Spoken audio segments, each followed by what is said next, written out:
Las gráficas tomadas directamente de la máquina universal, pues están por acá, traían algunos pequeños piquitos que aquí les llamamos perturbaciones, y hubo que hacer un procedimiento para limpiarlas, porque esas no corresponden a un punto real, más bien es por una variación de la máquina. También nosotros tenemos las mediciones de diferentes maneras. Nosotros tenemos con las mediciones tomando en cuenta el transductor de desplazamientos, pero también tomando en consideración los string gauges que le colocamos, y cada uno de estos nos dio un conjunto de gráficas.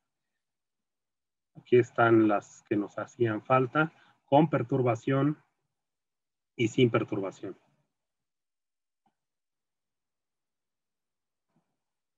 Estos son el resumen de los datos correspondientes, y tenemos por acá, por ejemplo, los promedios de resistencias, la desviación estándar y el coeficiente de variación correspondiente a cada uno de ellos, y también resistencias, módulo de elasticidad y elongaciones.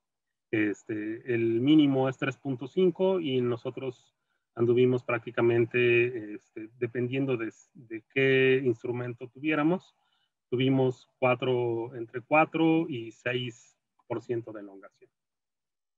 Ahora, con estas gráficas, nosotros ya podíamos determinar nuestro modelo analítico. Por ejemplo, aquí en la última versión, o en una de las versiones de ANIPAC, no se proporcionan las curvas, bueno, se proporcionan las curvas de los torones, pero no se proporcionan las ecuaciones con las que podemos duplicar estas curvas. En la gráfica del PCI sí se proporcionan dichas ecuaciones para nosotros reproducir esas curvas. Entonces, lo primero que se hizo fue este modelo constitutivo. Tomando en cuenta este modelo, podíamos trazar prácticamente toda la gráfica, pero cuando nosotros lo hacíamos no era tan preciso en todos los puntos, de manera que se hicieron, en el caso de la gráfica, aquí nosotros tenemos los coeficientes, el A, B, C, D, cada uno de estos coeficientes se determinaron para nuestro caso, y aquí está la gráfica. La azul es la analítica y la roja es la experimental. De manera que decidimos en la primera parte utilizar una ecuación de proporcionalidad con la ley de Hooke. En la segunda parte ya teníamos el método correspondiente, pero también ese método era muy preciso en la zona de la curva, pero en lo que correspondía a deformaciones mucho más grandes había unas pequeñas diferencias, de manera que usamos otra función que sería una función racional, y nuestra ecuación quedó con 3 intervalos. Tal vez sí sea mucho más larga que las ecuaciones del PTI, pero bueno, esta correspondía muy bien, ajustaba muy bien con las gráficas obtenidas experimentalmente. Aquí la gráfica de diseño propuesta por el PSI y la gráfica propuesta por nosotros. Hay unas pequeñas diferencias, sobre todo en la zona de la curva. Y pero si vemos esa misma comparación de la gráfica experimental con la gráfica teórica, pues en nuestro caso casaban perfectamente bien. También tenemos una parte que corresponde a la proyección de los torones que van girando alrededor del cable central, de manera que con la geometría de los torones podemos relacionar lo que sería la proyección, la deformación medida en el cable inclinado con la proyección medida sobre el eje. Y había que utilizar estos factores nada más de simplificación.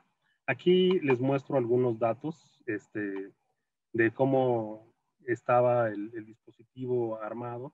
Teníamos algunas barras que nos protegían por si el cable pudiera fallar, y nosotros hicimos estos instrumentos para medir elongaciones largas con puntos de distancias de cerca de 1 metro, de 2 metros y de prácticamente 3 metros. Bueno, esta imagen nada más es para comprobar que al inicio de antes de que se le aplicara el preesfuerzo, esta línea estaba al paño de la viga, y bueno, una vez que se aplicó el preesfuerzo, pues ya tenemos una elongación permanente. Entonces, en el primer tipo de prueba, lo que nosotros hicimos es aplicábamos la tensión con un gato hidráulico, y una vez que lográbamos la tensión, íbamos quitando dicha tensión de manera controlada con el mismo gato. Y en ese caso, estos medidores de desplazamiento eran muy buenos. Nosotros medimos ponemos una marca en 2 puntos, obviamente con este equipo de medición. Ya estirado el torón, y después, si lo podemos destensar de manera controlada, vemos la longitud final. De manera que yo tendría los dos datos que necesitamos para calcular la deformación unitaria: longitud inicial y longitud final, o longitud sin carga y longitud con carga.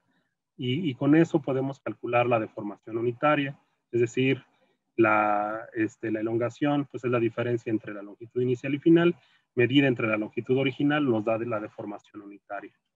Eso nosotros lo hicimos en los 3 especímenes, cambiando de tamaño las mediciones que hacíamos, algunas con 1 metro de longitud, otras con 2,5 y otras con 3 metros.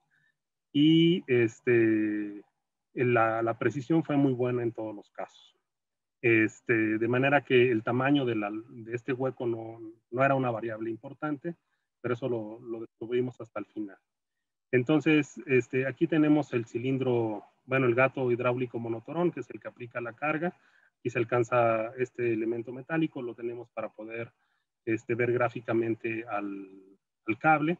Estas son celdas de carga que nosotros teníamos aplicadas tanto del lado donde está el gato como del lado opuesto, y todos los transductores que miden dimensiones y deformaciones unitarias y fuerza, estaban controlados aquí por un equipo de adquisición de datos. Entonces, aquí nada más para que ustedes se dieran cuenta, digamos que iniciamos con una carga 0 y le pusimos una marca al torón. Conforme vamos aumentando la carga, esta marca se va moviendo cada vez más hasta llegar a la carga máxima, y después hacemos un proceso de descarga. Entonces, en esta primera estimación tenemos con el 40, 50, así hasta el 80% del esfuerzo de ruptura, y con ello tenemos unas mediciones que nos sirvieron para sacar los promedios con todos los torones que estuvimos estudiando. De manera que, ya como resumen, cuando nosotros hacemos la prueba de que ahora tenemos un torón que no es de los que hicieron la base de datos para tener nuestras estimaciones, digamos que con cada uno de los especímenes hicimos pruebas y tuvimos diferencias del orden del 5%, pues prácticamente como valor máximo, de estimar la fuerza efectiva de preesfuerzo a partir de la deformación que sufría este cable. Nuevamente insisto, ya eran datos que nosotros nos poníamos distintos, no correspondía a ningún dato que hubiéramos medido previamente, le dábamos, por ejemplo, 0.7 del esfuerzo y nuestro error era de no más del 2%. Eso siempre y cuando el método en el que hacíamos el destensado fuera suavizado. Pero ya cuando pensamos en la práctica que tenemos un destensado súbito, entonces pues el destensado no lo podemos hacer con un gato, lo tenemos que hacer cortando el torón. Y nosotros ya veíamos que el punto que teníamos originalmente marcado, cuando cortábamos todo el torón, cada alambre estaba en una posición diferente ya no había un mismo punto de aplicación del corte, por decirlo así. No es como una barra que sea maciza, que si yo la corto, pues el punto es muy claro dónde está. En el caso del torón, cada alambre tenía una posición distinta, entonces era muy difícil y de plano esta forma de medición con el transductor de desplazamiento no nos dio buenos resultados. Lo que tuvimos que recurrir entonces fue a colocar más strain gauges en el torón para poder estimar los desplazamientos o las deformaciones unitarias, mejor dicho.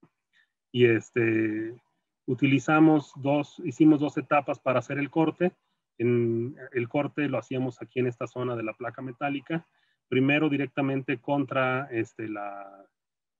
la celda de carga y después metimos un ancla inicial para tratar de frenar el alambre que cuando lo cortábamos poco a poco era un golpe importante y eso ocasionaba que algunas veces el strain gauge saliera volando, el que estaba colocado en ese alambre.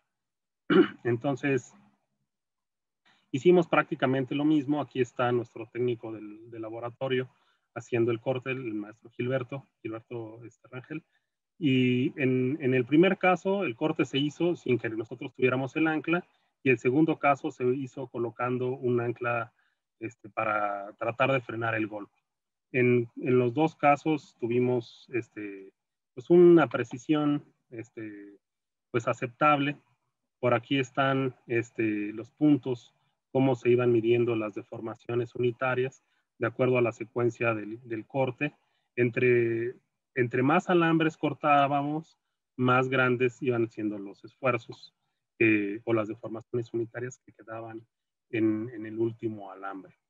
Eso lo hicimos para la etapa sin el ancla, que es la etapa 2A, y la etapa 2B es para la etapa en donde tenía el ancla. Y aquí está el resumen de hacerlo así.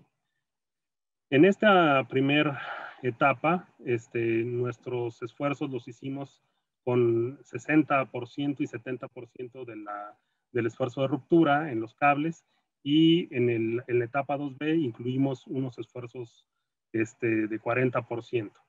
En esta primera etapa, el valor máximo del error fue del 6%, y en esta última fue del 13%.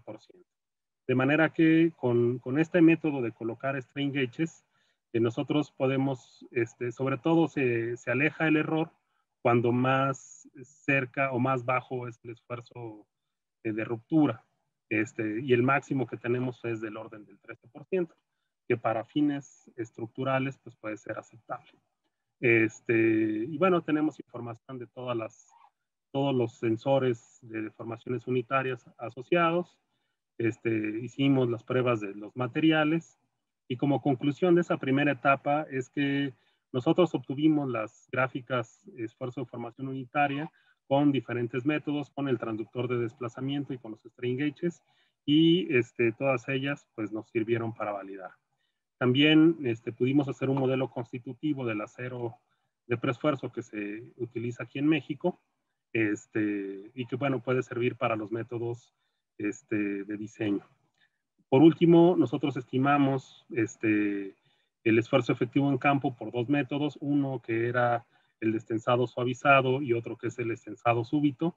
Cuando es el destensado suavizado, cualquier método de medición de los que probamos era adecuado, pero para el destensado súbito solamente era válido el medir con galgas extensométricas, con errores máximos estimados del 13%. Ahora, digamos que estas conclusiones están acotados a las características que tenía el cable.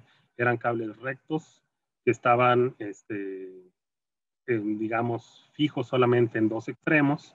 No había adherencia en el resto del cuerpo del torón, y para ellos, digamos, si se cumplen esas dos condiciones, es válido a nuestros resultados.